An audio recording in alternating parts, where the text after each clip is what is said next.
Welcome, everyone, to another deep dive. Today, we're jumping into something pretty cool from Japanese pop culture history. The Tamiya RC Car Grand Prix TV show. It ran from, 1984 to 1999.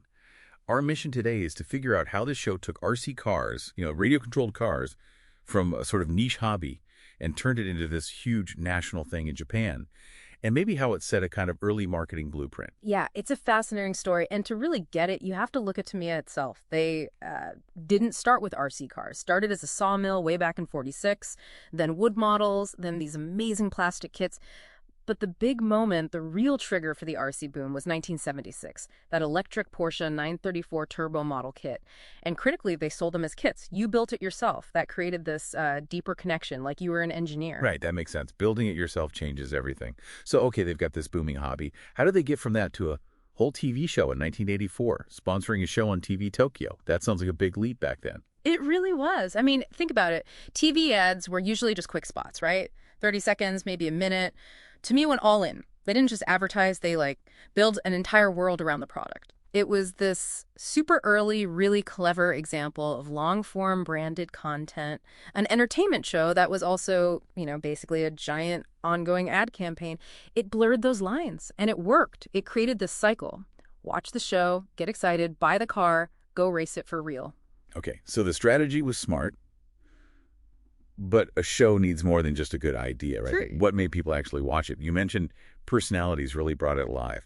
Who were the key players? Oh, absolutely. The cast was crucial. You had Tomoki Ogura, Big Brother Ogura, everyone called him. He was the narrator. His voice was just electric. Really fast-paced, energetic, made every race sound incredibly exciting. Oh, okay. And wasn't there a really famous MC involved too? Noriko Hidaka. She was a big deal, right? A voice actress, an idol singer. That must have pulled in a wider audience. Exactly. Huge crossover appeal. She'd interview the racers, kids, pros, everyone. And yeah, she even sang the theme songs like Sea Breeze Circuit, Try to Jumpy. Those became iconic tunes for fans. She was totally woven into it. So you had the energy from Ogura, the star power from Hidaka. Yeah. What about the Tamiya side? Yeah. The techie Yeah, side? you needed that too. They had Maishan Yasuyuki Maeda. He was on the development team. Super friendly guy, great at explaining how the cars worked, the mechanics, without making it too complicated.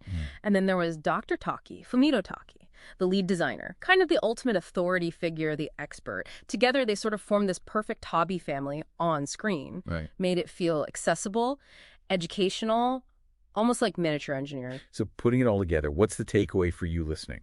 What was the show's real impact? It sounds like it directly created what people call the golden age of RC cars in Japan. Oh, definitely. Models like the Hornet, the Frog, the Avante, they became absolute icons because of the show. It was just a masterclass in using media to drive sales and build a culture. And you can see how it laid the groundwork for Tamiya's later hits, too, like the Mini 4WD craze, and even that Bakusu Kijai Let's and Go anime. Same kind of playbook, really. Okay, but then it stopped. March 1999. What happened? Why end such a successful show? Well, times change, right? Youth culture was shifting, and the big one probably was video games. Home consoles were just exploding. But here's the interesting part. The show ended, but the Tamiya Grand Prix races, those kept going nonstop, which kind of proves how strong that community was. Didn't need the weekly TV show anymore to survive. And it didn't completely disappear. Yeah. There was that revival, right? The 2025 YouTube special, getting Hidaka, Mei-chan, Dr. Taki back together. That must have been huge for longtime fans. Oh yeah, pure nostalgia fuel. And it shows how Tamiya adapted. They moved from that old broadcast model. Wait, explain that a bit. The shift from a broadcast push model to a digital pull marketing approach.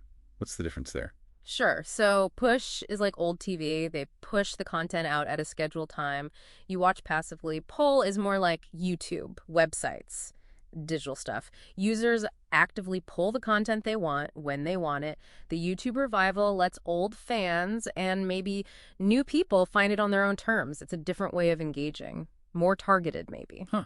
So wrapping this up, looking at the big picture, this show feels like way more than just, a long commercial. Absolutely. It was like a cultural engine. It took this hobby that people mostly did alone or in small groups and turned it into this shared national experience. It really demonstrates how powerful media can be, not just reflecting culture, but actively shaping it. It really does. A fantastic deep dive today. It just goes to show, sometimes the biggest cultural shifts come from the most unexpected places, like miniature race cars.